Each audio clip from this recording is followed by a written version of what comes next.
దేవుని బిడ్డలారా, ఈరోజు ఒక ప్రాముఖ్యమైన సందేశాన్ని దేవుడు మనకు దయచేయబోతున్నాడు. అదేంటంటే, సందేశం యొక్క అంశము, ఎన్ని గొప్ప సమస్యలైనా నీ ప్రార్థన చాలు. ఎన్ని గొప్ప సమస్యలున్నా, అది ఇంటిలో ఉన్నా ఎక్కడ ఉన్నా, ఎన్ని గొప్ప సమస్యలున్నా నీ ప్రార్థన చాలు, నా ప్రార్థన చాలు ఆ సమస్యలను అన్నీ తొలగించడానికి. దేవుని బిడ్డలారా, ఈ నెహెమ్యా గ్రంథములో ఉన్నటువంటి ఈ మాటలు మనం ధ్యానించక ముందు I want to give a brief introduction about the book of Nehemiah. Nehemiah గ్రంథాన్ని గురించి కొన్ని పరిచయ వాక్కులు మీకు నేను చెప్పాలని ఆశపడుతున్నా. మామూలుగా మీరు మన బైబిల్ను కాకుండా ఇశ్రాయేలు దేశంలో ఉండేటువంటి వారి బైబిల్, హీబ్రూ, గ్రీక్ బైబిల్, మీరు ఆ ఓల్డ్ వర్షన్స్ మీరు చూస్తే నెహెమ్యా గ్రంథం, ఎజ్రా గ్రంథాన్ని కలిపి ఒకే పుస్తకంగా ఉంటుందండి. మనకు నెహెమ్యా గ్రంథం, ఎజ్రా గ్రంథం వేరువేరు పుస్తకాలు, వేరువేరు గ్రంథాలు. కానీ పాత బైబిల్స్లో, అంటే మొదట తర్జుమా చేయబడినటువంటి బైబిల్స్లో అవి ఒకే ఒక పుస్తకంగా ఉండేవి. ఎందుకంటే వాళ్ళు ఏమని భావించేవారంటే, నెహెమ్యా, ఎజ్రా ఒకే కాలంలో ఉన్నటువంటి వారు, వాళ్ళ యొక్క కాల వ్యవధిలోనే ఈ సంఘటనలు జరిగాయి అని they used to combine these two books into one single book, ఒకే ఒక పుస్తకంగా దాన్ని ఉంచేటువంటి వారు. కానీ కాలక్రమేణా ఎజ్రా కార్యాలు వేరుగా ఉన్నాయి, నెహెమ్యా కార్యాలు వేరుగా ఉన్నాయని సెపరేట్ చేసి ఈ యొక్క 66 గ్రంథాలు కలిగిన బైబిల్లో ఉంచడం జరిగింది. ఒక విచిత్రమైనటువంటి కార్యం ఏంటి తెలుసా? నెహెమ్యా గ్రంథంలో ఎక్కడ కూడా మనకు కనబడనివి, ఏ సూచక్రియ, ఏ వింత, ఏ అద్భుతం అనేటువంటిది మనం చూడమండి. అంటే ఒక స్వస్థత కానీ, ఒక వ్యక్తిని దేవుడు బాగు చేయడం కానీ, ఒక వ్యక్తి జీవితంలో మేలు జరిగించడం కానీ అనేటువంటిది నెహెమ్యా గ్రంథంలో ఎక్కడ కనపడదు. నెహెమ్యా గ్రంథంలో కనపడదు. అద్భుతాలు అనేటువంటివి ఉండవు, సూచక్రియలు అనేటువంటివి కనపడవు. కేవలము యెరూషలేము ప్రాకారము, యెరూషలేము పరిస్థితులు ఏ రకంగా మార్చబడే ఉంటాయి తప్ప వ్యక్తుల జీవితాల్లో జరిగినటువంటి కార్యాలు అనేటువంటివి మనకు అంతగా కనపడవు. లేదా అంతగా కాదు కానీ కేవలం జీరో మాత్రమే ఉంటుంది. మూడవదిగా చాలా ప్రాముఖ్యమైన విషయం ఏంటంటే, ఏ గ్రంథములో లిఖించబడినటువంటి ఒక పదము ఈ యొక్క గ్రంథంలో మాటికి మనం చూస్తాం. అదేంటంటే, ఆకాశమందున్న దేవా, ఆకాశమందున్నవాడా, ఆకాశమందు ఆసీనుడైన వాడా. అంటే ఆకాశంలో ఉన్న దేవుని గురించి ఎందుకో నెహెమ్యా చాలా సందర్భాల్లో కోట్ చేసినట్టుగా మనం గమనిస్తాం. ఏ నెహెమ్యా ప్రార్థనలో చూసినా కూడా ఖచ్చితంగా ఇది కనపడుతుంది. కావాలంటే 4వ వచనం చూడండి, మొదటి అధ్యాయం ఇంతవరకు మనం చదువుకున్న 4వ వచనంలో చివరి లైన్లో ఉంటుంది, ఆకాశమందలి దేవుని ఎదుట విజ్ఞాపన చేసి తిని. 5వ వచనం చూడండి, ఆకాశమందున్న దేవా. ఇలా చాలా సందర్భాల్లో ఆకాశమందున్న దేవుడు, ఆకాశమందున్న యెహోవా అనేటువంటి పదజాలము మనం గమనిస్తాం. దేవుని బిడ్డలారా, మరి ఈ నెహెమ్యా గ్రంథంలో ఈరోజు దేవుడు మనతో మాట్లాడేటువంటి సందేశము చాలా చాలా శ్రేష్టమైనటువంటి సందేశం. మన ప్రార్థన జీవితాన్ని 100% మార్చేటువంటి సందేశం. ఈరోజు సాయంత్రం నేను దేవుని దగ్గర ప్రార్థన చేస్తూ, ప్రభా ఈ ఆన్లైన్ ప్రేయర్కు ఏ సందేశం నువ్వు అందిస్తావు ప్రభా అని ప్రభు దగ్గర ప్రార్థన చేసుకొని దేవుని వాక్యాన్ని అలా చదవడానికి బైబిల్ తెరిచానండి. తెరుస్తుండగానే నా ఎదురుకు వచ్చినటువంటి వాక్య భాగమే ఈ యొక్క 4వ వచనం. ఏంటి? ఈ మాటలు వినినప్పుడు నేను కూర్చుండి ఏడ్చి కొన్ని దినములు దుఃఖముతో ఉపవాసం ఉండి ఆకాశమందలి దేవుని ఎదుట విజ్ఞాపన చేసేది. నెహెమ్యా యొక్క ప్రార్థన ఇక్కడ మనం చూస్తాం. దేవుని బిడ్డలారా, నెహెమ్యా ప్రార్థించాడు. ప్రార్థన చేసే అవకాశం ప్రతి ఒక్కరికి ఉంటుందండి, ప్రతి ఒక్కరికి ఉంటుంది. ఈరోజు మధ్యాహ్నాన నేను ఒక వ్యక్తితో మాట్లాడాను. కొన్ని సందర్భాల్లో వాళ్ళ మాటలు వింటుంటే ఫోన్ కట్ చేయబుద్ధి కాదు. ఎందుకంటే వాళ్ళు చెప్పేవి చాలా విచిత్రమైన, వింతైనగా ఉంటే నేను వింటూ ఉంటాను. 1 గంట 15 నిమిషాల సేపు నాతో మాట్లాడాడు. 1 గంట 15 నిమిషాలు.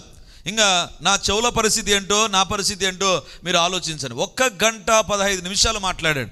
కట్ చేయబడుతున్నా అంటే మామూలుగా నెట్వర్క్ వాళ్ళు కొద్దిసేపు అయితే కట్ అయిపోతుంది కదా, కట్ చేసినా మళ్ళీ కాల్ చేసి మళ్ళీ చెప్తున్నాడు. సో చాలా ఒక భయంకరమైన పరిస్థితిలో ఆ వ్యక్తి ఉంటున్నాడు. కాబట్టి అతని మాటలు నేను వింటూ ఉంటే ఆయన ఏమన్నాడంటే, అన్నా నేను భయంకరంగా తాగుతాను, భయంకరంగా నేను నా ఇష్టం వచ్చినట్టు దేవుని తిడతాను, నాకు దేవుని పైన కోపం వస్తుంది, కాబట్టి బాగా దేవుని తిడతాను, మళ్ళీ దేవుని దగ్గర నేను ప్రార్థన చేస్తాను. ఏమంట? బాగా తాగుతాడంట, బాగా దేవుని తిడతాడంట, అయినా దేవుని దగ్గర మళ్ళీ ప్రార్థన చేస్తాడంట. ప్రార్థన చేస్తాడంట. అంటే నాకు అనిపించింది, ప్రార్థన వినే దేవుడు నువ్వు తాగుతున్నావు కదా నీ నోరు మూతపడాలి అని చెప్పడు. నీవు తాగుతూ నన్ను తిడుతున్నావు కదా నీ నోటితో వచ్చే ప్రార్థన ఎందుకు వినాలి అని ఆ ప్రార్థన ప్రక్కన పెట్టలే, అతని నోరు మూసేలే. దేవుడు అతని ప్రార్థన కూడా విన్నాడు. ఆయన ఏమంటాడంటే, దేవుడు నా ప్రార్థన కూడా వింటాడన్నా, నా ప్రార్థన కూడా వింటాడు అని కొన్ని ఇన్సిడెంట్స్ తాను చెప్పడం ప్రారంభించాడు. ఎందుకు చెప్తున్నా అంటే, ప్రార్థన ఆలకించే దేవుడు మన దేవుడు. That is his nature. దేవుని అంటే అనకూడదు ఈ మాట, దేవుడు ఆత్మస్వరూపి కాబట్టి ఈ మాట నేను వాడకూడదు. దేవుని యొక్క జీన్స్లో నరాన ఏముంది తెలుసా? ప్రార్థన ఆలకించాలి, ప్రార్థనకు జవాబు ఇవ్వాలి, ప్రార్థనకు జవాబు ఇవ్వాలి. దేవుని బిడ్డలారా, దేవుడు అంతా కూడా ఒకటి, he is always ready for a prayer. ఎవరు ప్రార్థన చేస్తారు వారి ప్రార్థన వినాలి, వారి ప్రార్థనకు జవాబు ఇవ్వాలి అని. అది వ్యక్తిగతమైన ప్రార్థన అయినా, కుటుంబ ప్రార్థన అయినా, నువ్వు రోడ్లో పోతూ ప్రార్థన చేసినా, లేకపోతే ఒంటరిగా దేవుని దగ్గర ప్రార్థన చేసినా, రాత్రంతా ప్రార్థన చేసినా, God is always attentive to the prayer. ప్రార్థన వైపు దేవుని యొక్క దృష్టి మళ్లించబడి ఉంటుంది. మరి నెహెమ్యా ప్రార్థన ఏంటో ఈరోజు దేవుని యొక్క వాక్యంలో చూద్దాం. అసలు ప్రార్థనలో ఉన్నటువంటి గొప్ప శక్తి ఏంటో కూడా ఈరోజు మీ ఎదుట నేను ఉంచాలని కోరుతున్నాను. 4వ వచనం, ఈ మాటలు వినినప్పుడు నేను కూర్చుండి ఏడ్చి కొన్ని దినములు దుఃఖముతో ఉపవాసముండి ఆకాశమందలి దేవుని ఎదుట విజ్ఞాపన చేసి తిని. ఒక్క నెహెమ్యా ప్రార్థన చేశాడు, విజ్ఞాపన చేశాడంట. ఒక్క నెహెమ్యా ప్రార్థన, అంతే కదండి. నెహెమ్యా ఒక్కడే కదా ప్రార్థించింది, వాళ్ళ భార్య కానీ వాళ్ళ పిల్లలు కానీ కూర్చొని ప్రార్థన చేశారా? చూడండి, ఈ మాటలు వినినప్పుడు నేను కూర్చుండి. ఒక్క నెహెమ్యా కూర్చొని ప్రార్థన చేశాడు. అడుగుదాం, నెహెమ్యా ఇంటర్వ్యూ చేద్దాం నెహెమ్యాను. నెహెమ్యా దేనికోసం ప్రార్థన చేస్తున్నావు? పరీక్షలో పాస్ కావడానికా, లేకపోతే తలనొప్పి బాగా కావడానికా, గ్యాస్ అయిపోయింది డబ్బు కట్టడానికా? దేనికోసం నువ్వు ప్రార్థన చేస్తున్నావు? కొత్త చీర నీకు కావాలని ప్రార్థన దేనికోసం ప్రార్థన చేస్తున్నావు నువ్వు? ఈ మాట నేను అనుకుంటుండగానే 3వ వచనం నా ఎదురుకి వచ్చిందండి. దేనికోసం ప్రార్థన చేస్తున్నాడు తెలుసా? ఒకసారి చూడండి, 3వ వచనం చదువుదాం. వారు చెరపట్టబడిన వారిలో శేషించిన వారు ఆ దేశములో బహుగా శ్రమను నిందను పొందుచున్నారు. మరియు యెరూషలేము యొక్క ప్రాకారము పడద్రోయబడినది, దాని గుమ్మములను అగ్నిచేత కాల్చబడినవని నాతో చెప్పిరి. ఈ మాటలు వినినప్పుడు ఏ మాటలు విన్నాడు? ఈ మాటలు విన్నప్పుడు కూర్చుండి ప్రార్థన చేశాడు. నెహెమ్యా దేని నిమిత్తమై ప్రార్థన చేస్తున్నావు నెహెమ్యా అంటే 3వ వచనం చెప్తుంది, చెరపట్టబడిన వారిలో శేషించిన వారు. చెరపట్టబడిన వారంట. మొదటిగా ఒక సమస్య ఏంటి తెలుసా? చెరపట్టబడిన వారిలో శేషించిన వారు అంటే చెరలోనికి వెళ్ళిన వారు చాలామంది వెళ్ళిపోయారు, కానీ అనేక మంది చంపబడ్డారు, మిగిలిన కొంతమంది ఉన్నారు. నాకు వచ్చిన డౌట్ ఏంటంటే, ఆ శేషించిన వారు ఎంతమంది అంటే ఎంతమంది తెలుసా? ఒక అంచనా ప్రకారం చాలామంది బైబిల్ పండితులు చెప్పే మాట ఏంటంటే 48,000 నుంచి 50,000 మంది దాకా ఉంటారంట. వాళ్ళ 50,000 మంది కోసము ఈ నెహెమ్యా ప్రార్థన చేస్తున్నాడు. ఎంతమంది కోసం? 50,000 మంది కోసం. చెరపట్టబడిన వారిలో శేషించిన వారు లక్షల మంది పోయారు, లాస్ట్కి శేషించిన వారు మిగిలిన వారు అంటే చనిపోయారో, లేకపోతే పారిపోయారో, లేకపోతే దిక్కుకొకరు వెళ్ళిపోయారో మనకైతే తెలియదు, కానీ శేషించిన వారు ఉన్నారంట. వారి నిమిత్తమై ప్రార్థన చేస్తున్నాడంట. ఎంతమంది? 50,000 మంది కోసం. ఎవరు ప్రార్థన చేస్తున్నారు?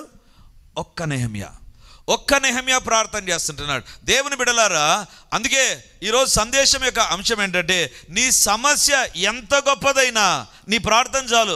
ఒక్క వ్యక్తి ప్రార్థన చాలండి.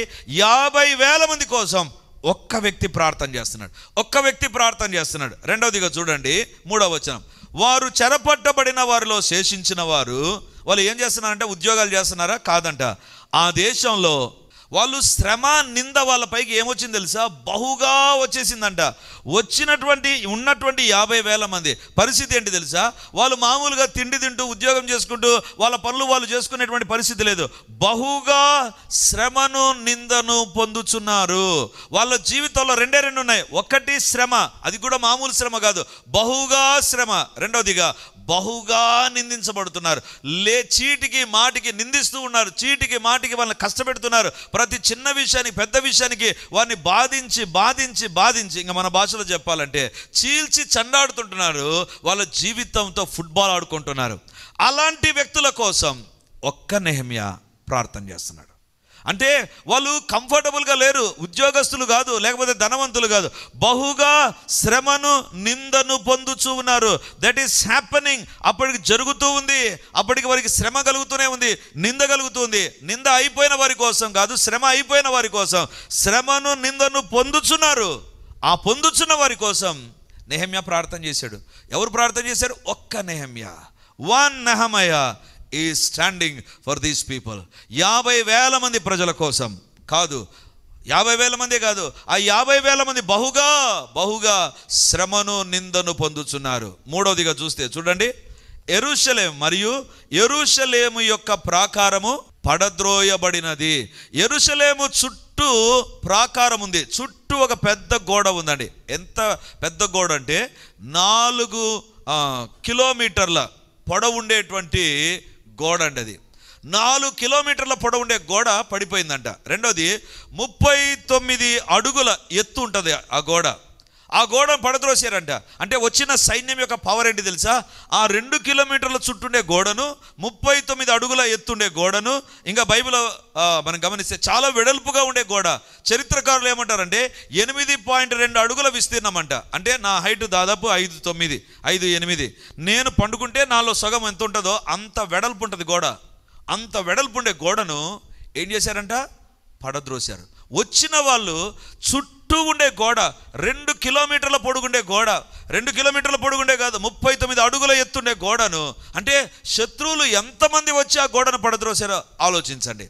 మన ఇంటికి దొంగలు వస్తే గోడను పడద్రోయారు, ఎందుకు తెలుసా? వాళ్ళ కష్టం, రాత్రిలో పడద్రోయారు. కానీ వీళ్ళంట వచ్చిన శత్రువులు ఏం చేశారో తెలుసా? వాళ్ళ మీద పడి దాడి చేయడమే కాదు, బైబిల్లో వ్రాయబడింది, ప్రాకారాన్ని పడద్రోశారంట.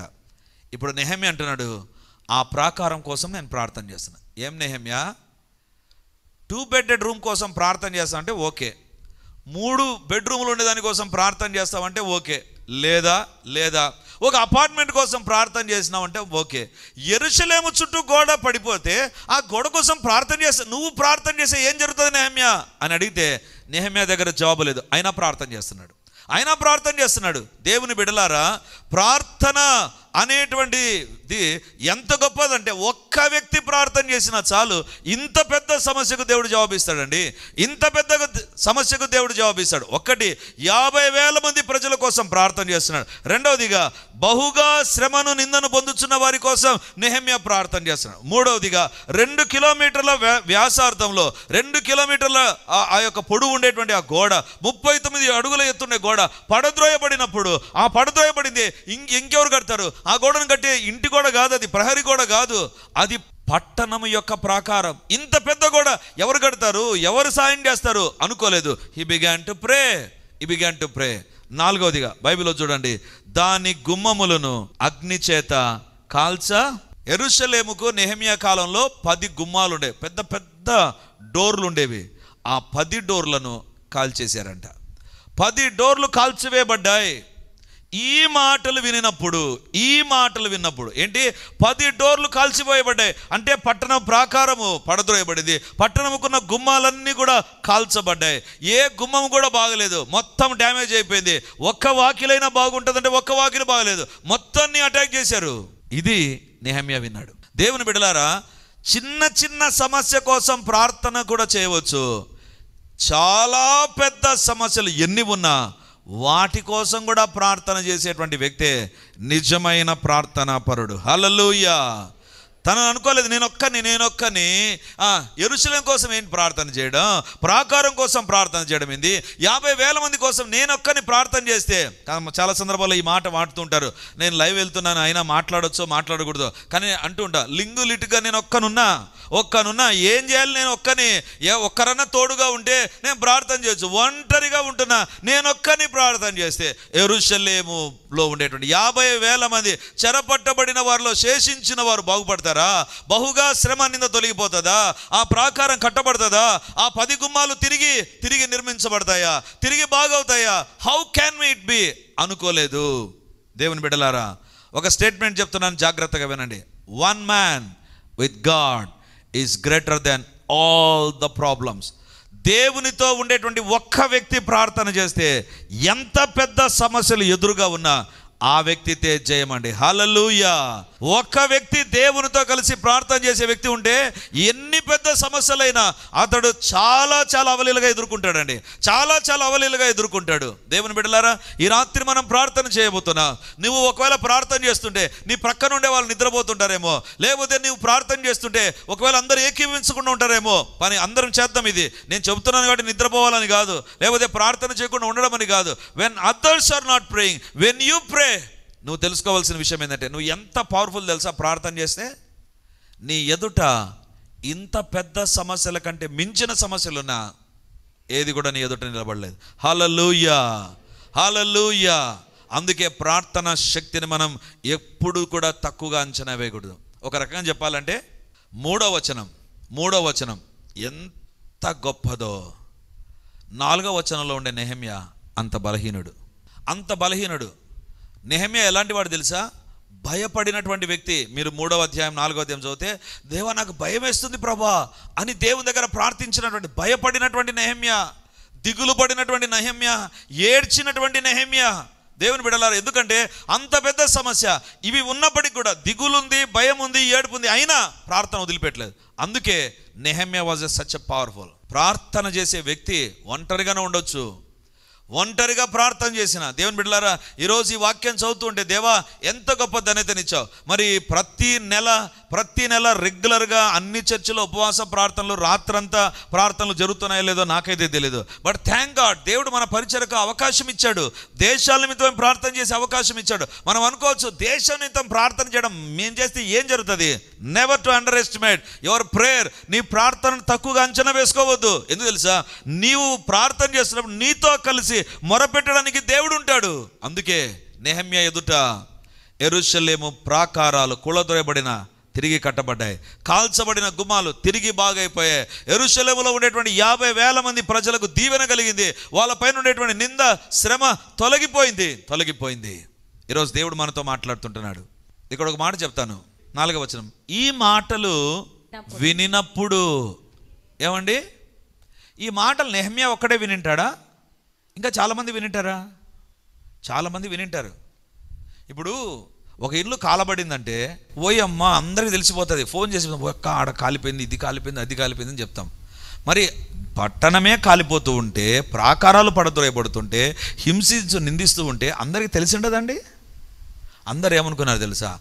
అమ్మ ఇంత పెద్ద సమస్య కోసం నేనేడ ప్రార్థన చేస్తావు, నాకే ఉన్నాయి సమస్యలు, ఇవే పోలే అదేంటి అనుకుని చాలామంది ప్రార్థన చేయడానికి అవకాశం వస్తే దాన్ని ప్రక్కన పెట్టారు. కానీ నెహెమ్యా అనుకున్నాడు, లేదు నేను ప్రార్థన చేస్తా. ప్రార్థనా పరుడు ఏంటి తెలుసా? ప్రార్థన చేసేవారు తక్కువగా ఉన్నా, ప్రార్థన చేసేవారు ఎవరు లేకపోయినా నిజమైన ప్రార్థనా పరుడు ఒక్కడుగా కూర్చుంటాడు, ప్రార్థన చేస్తాడండి. ఒక్కడు ప్రార్థన చేస్తాడు, దట్స్ ఆల్. జరిగే కార్యం ఏంటి తెలుసా? దేశం యొక్క పరిస్థితులు మార్చబడతాయి. హల్లెలూయా. రాజ్యం యొక్క పరిస్థితులు మార్చబడతాయి. ప్రజలపైన ఉన్నటువంటి శ్రమ, నింద తొలగిపోతుంది. అందుకే never to under estimate your prayer. సాతాను అందుకే నీకు చెవులో ఎప్పుడు చెప్పాను, నువ్వు ప్రార్థన చేసి జరగదు. అందుకే మనం ఆ ప్రార్థన విని, సాతాను చెప్పే ప్రార్థన మాటలు విని మనం ప్రార్థన చేయకుండా ఉంటాం. సాతాను ఎందుకు చెప్తాడు తెలుసా? నువ్వు ఒక్కని ప్రార్థన చేసినా ఏం కార్యాలు దేవుడు చేస్తాడో. నెహెమ్యా అనుకున్నాడు, నేను ఒక్కనే కదా ప్రభువా, నాకు ఎవ్వరు లేరే, నువ్వే చెప్పావు కదా 2-3 కూడి ఏకీభించి ప్రార్థన, నేను ఒక్కనే ఉన్నా ప్రభా, number is not that much even according to that words. కానీ నెహెమ్యా ప్రార్థన చేశాడు. ప్రార్థనకు తనకు చేయడానికి అవకాశం వస్తే ఎవరో ప్రార్థన చేస్తారులేని అందరూ అనుకున్నట్టుగా నెహెమ్యా అనుకోలా. నెహెమ్యా ఏం చేశాడు తెలుసా? నెహెమ్యా తనకు వచ్చిన ప్రార్థన అవకాశాన్ని సద్వినియోగం చేశాడు. హల్లెలూయా. ఒకానొక ప్రాంతంలో ఒక రాజు పరిపాలిస్తున్న కాలంలో ఒక కరువు వచ్చింది. ఏంటి ఆ కరువు తెలుసా? ఎక్కడైనా మామూలుగా నీళ్ళ కరువు, లేకపోతే ఇంకో కరువు, ఆహారం కరువు వస్తుంది. కానీ ఆ దేశంలో పాల కరువు అయిపోయాయి. కాబట్టి రాజు ఏం చేశాడంటే, విపరీతంగా ఇంకా కరువు వచ్చినప్పుడు ఏమవుతాయి, రేట్లు పెరిగిపోతాయి, విపరీతంగా పెరిగిపోతాయి కదా. విపరీతంగా పెరిగిపోతాయి. కాబట్టి రాజు ఏం చేశారంటే, అలా కాదు, ఎవరు పడితే అమ్మడానికి వీల్లేదు, అందరూ తీసుకొని వచ్చి నేను ఒక పెద్ద ట్యాంక్ కట్టిస్తా, ఆ ట్యాంకులో మీరు పాలు పోయండి, ఆ ట్యాంకులో ఉండే పాలు అందరికీ సరిసమానంగా పంచుతామని చెప్పారు. చెబితే అందరూ ఏం చేశారంటే, ఎస్ రాజు చెప్పినాడు కదా, కాబట్టి ఏం చేశారు, అందరూ పాలతో ఉదయాన్నే వచ్చారంట. ఉదయాన్నే వచ్చి ఆ యొక్క అందరూ గిన్నెలో తీసుకొచ్చి పాలు దాంట్లో పోసారంట. పోసిన తర్వాత రాజు అడిగాడంట, అయిపోయిందా, అందరూ పోసారా పాలు? అందరూ పోసేశారు రాజా. ఇదిగో అబ్బా ఎన్ని పాలు వచ్చేసాయి రాజా, ఈ కరువులో ఎన్ని పాలు వచ్చేసాయి రాజా అని అందరు చాలా సంతోషపడ్డారంట. సంతోషపడితే రాజు అన్నాడంటే, సరే ఇప్పుడు ఏం చేద్దాం తెలుసా, పాలు అందరికి డిస్ట్రిబ్యూట్ చేద్దాం అని ఆ పాలు ఒక గిన్నెతో తోడితే పాలు కాదు ఉండేది, ఏమున్నాయి, నీళ్ళు ఉన్నాయి. ఎందుకున్నాయి తెలుసా? నేను పాలు తీసుకొచ్చేటప్పుడు ఏమనుకున్నానంటే, వాడు పాలు తెస్తున్నాడు కదా, వాడు పాలు తెచ్చేటప్పుడు నేను పాలు ఎందుకు తీసుకుపోవాలా, ఎత్తి పెట్టుకుందాం, నేను బకెట్లో ఏం తీసుకుపోతా, మూత పెట్టుకొని నీళ్లు తీసుకుపోతా. వాడు పాలు తెస్తాడులేని వీడు నీళ్లు తెచ్చాడు, వీడు పాలు తెస్తాడులేని వాడు నీళ్లు తెచ్చాడు. అందరు లాస్ట్కి ఏమైపోయారంటే, ఎవరో కొంతమందే పాలు తెచ్చింది, మిగిలిన వాళ్ళు తెచ్చిందంతా ఏంటి, నీళ్ళు. ప్రార్థన కూడా అదే రకంగా ఉంటుంది. వాళ్ళు ప్రార్థన చేస్తున్నారులే, ఇంకా నిద్రపోదాం, ఎవరో ఒకరు ప్రార్థన చేస్తారు, ఎవరో ఒకరు ఆమెన్ అంటుంటారులే, ఆమెన్ అనేటువంటి టాలెంట్ ఎవరికో ఉంటుంది, వాళ్ళు అంటూ ఉంటారులే, మనం కొంచెం ఇప్పుడు స్టార్ట్ అయింది కదా, ఇప్పటి నుంచి నిద్రపోతే కరెక్ట్గా, అది కూడా కొంతమందికి చాలా పవర్ఫుల్ టాలెంట్ ఉంటుంది, ఆమెన్ అనక ముందే మెలకు వచ్చేస్తుంది, వాళ్ళు ఆమెన్ కూడా అంటారు, ఆమెన్ అని రెడీ అయిపోతారు. దేవుని బిడ్డలారా, నెహెమ్యా ఆ రకంగా చేయలేదు. నెహెమ్యా ఎవరో చేస్తారులే, ఎవరో ఇస్తారులే, ఎవరో తెస్తారులే, ఎవరో ఒకరు ఉంటారులే అని నెహెమ్యా ప్రార్థన చేయకుండా ఆపలేదు. బైబిల్లో రాయబడింది, నెహెమ్యా చేసిన ప్రార్థన దేవుడు అక్కడ రాసి పెట్టాడు. అంటే దాని అర్థం ఏంటి తెలుసా? నీవు ఈరోజు ప్రార్థన చేస్తుండగా నీ ప్రార్థన నాకు జ్ఞాపకం ఉండకపోవచ్చు, ఇక్కడ చేరిన వారికి జ్ఞాపకం ఉండకపోవచ్చు. ఇంకొక విషయం చెప్పనా, ప్రార్థన చేసిన నీకే నీ ప్రార్థన జ్ఞాపకం ఉండకపోవచ్చు, కానీ ప్రార్థనలన్నీ రికార్డ్ చేసే దేవుడు ఒకరు ఉన్నారు, ఆయన మన ప్రార్థనలు రికార్డ్ చేసి జవాబిస్తాడు. హల్లెలూయా, హల్లెలూయా. నెహెమ్యా ప్రార్థన చేసే అవకాశాన్ని సద్వినియోగం చేసుకున్నాడు. నెహెమ్యాలో ఉన్న లక్షణం ఏంటి తెలుసా? సమస్య చాలా గొప్పది, తాను ఒక్కడైనా సమస్యకు ఎదురుగా నిలబడ్డాడు ప్రార్థనతో. నీ జీవితంలో ఎప్పుడైతే కృంగిపోక సమస్య ఎదుట నిలబడతావో అప్పుడే సమస్య దగ్గర నీకు సమాధానం దొరుకుతుంది. అందుకే బైబిల్లో ప్రభు ఏమంటాడు తెలుసా? అపవాదిని ఎదిరించుడి, అప్పుడు వాడు మీ ఎదుట నుండి పారిపోను. లాస్ట్ వీక్ నాకు ఒక వీడియో ఎవరో షేర్ చేశారండి. ఆ వీడియో ఏంటంటే సఫారీ అంటారు కదా, సఫారీ అంటే ఏంది, డ్రెస్ కాదు, సఫారీ అంటే అడవుల్లో జీప్లో తిరుగుతారు చూసారా, జంతువులను చూడడానికి, దాన్ని సఫారీ అంటారు. నైట్ సఫారీ ఉంటుంది, డే సఫారీ ఉంటుంది. ఒక జీప్లో అందరినీ కూర్చోబెట్టుకొని అడవిలో ఉండేటువంటి జంతువులు, జిరాఫీలు, పులులు అన్నీ చూపిస్తూ పోతారు.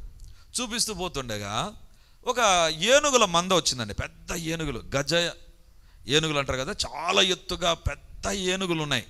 ఆ ఏనుగుల దగ్గరికి తీసుకుపోతుంటే అన్ని ఏనుగులు వెళ్ళిపోతున్నాయి, వాళ్ళ వెనక వీళ్ళు వెళ్ళిపోతున్నారు. చూసిన వాళ్ళంతా ఫోటోలు తీసుకొని రచ్చరచ్చ చేస్తున్నారు. సడన్గా ఎందుకో ఒక ఏనుగుకి ఏం చేసింది తెలుసా? ఏమైందో ఏమో, దానికి ఏం పిచ్చి పట్టిందో ఏమో, ఒక్కసారి వెనక్కి తిరిగి చూస్తే ఆ జీపులో ఉండే వాళ్ళని చూసి దానికి ఎందుకు కోపం వచ్చిందో అక్కడి నుంచి పరిగెత్తుకుంటూ రావడం ప్రారంభించిందండి. నేను చూసి అనుకున్నా, అయిపోయిందిరా, ఇలా అప్పచ్చి అయిపోతారు ఇల్లు, అది తొక్కిందంటే ఇంకేముంటుంది అనుకుని నేను అదే చూస్తున్నా. ఇంక నెక్స్ట్ ఏం జరగబోతుందో, పరిగెత్తుకుంటా గట్టిగా శబ్దం చేస్తూ భీకరంగా వస్తుంది. అంతవరకు లోపల రచ్చరచ్చ చేస్తున్నటువంటి వాళ్ళు ఒక్కసారి చల్లబడిపోయి చూస్తున్నారు, ఇంక అయిపోయి కదరా మా పరిస్థితి అని.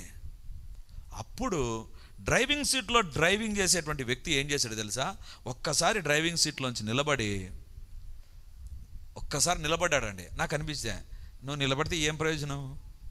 ఆ ఏనుగు తొండంతో చుట్టి కొట్టిందంటే ఏమైపోతావు అని నాకు అనిపించింది. లేకపోతే ఆ తొండంతో కాదు, కాలుతో ఒక తన్ను తన్నిందంటే మనిషే ఫుట్బాల్ అయిపోతాడు. ఏంది మెంటల్ క్యాండిడేట్, అందరు కూర్చోండి ఏం అంత ఎగేసుకొని నిలబడుతున్నాడే అనిపించింది. నిలబడిన తర్వాత అది ఆగలేదండి, ఇంకా భీకరంగా పరిగెత్తుకుంటూ వస్తే గట్టిగా కొట్టి ఏయ్ అని అరిచాడండి. గట్టిగా కొట్టాడు బ్యానెట్ పైన, జీప్ బ్యానెట్ ఉంటుంది కదా, గట్టిగా కొట్టి అరుస్తున్నాగానే ఒక్కసారి అది నిలబడిపోయిందండి. మళ్ళీ రెండోసారి గట్టిగా కొడుతున్నాగానే ఇంకప్పుడు వస్తుంది కదా పక్కన వాళ్ళకు కూడా ఆవేశం. అంతవరకు మర్యాదగా అయిపోయి కదరా జీవితం అనుకున్నటువంటి వాళ్ళు ఒక్కసారి వాళ్ళకు కూడా ఇంకా ఆవేశం వచ్చింది. ఇంకా గట్టిగా అందరు అరిచే లోపల అప్పుడు ఈ ఏనుగు ఏం చేసింది తెలుసా? మెల్లగా వెనక్కి తిరిగి వెళ్ళిపోయింది. దేవుడు ఏమంటాడు తెలుసా? నీ మీదికి, నీ ఇంటి మీదికి సాతాను రచ్చ చేస్తూ వస్తాడు. నువ్వు ఏం చేయాలి తెలుసా? వచ్చినాడు, నా కర్మ ఈరోజు అయిపోతుంది, నా జీవితం. అపవాదిని ఎదిరించుడి, అప్పుడు వాడు మీ ఎదుట నుండి. హల్లెలూయా. ఈ రాత్రి మనం చేయబోయేది అదే. అపవాది శక్తులను మనం ఎదిరించబోతున్నా, అపవాది కార్యాలను మనం ఎదిరించబోతున్నా.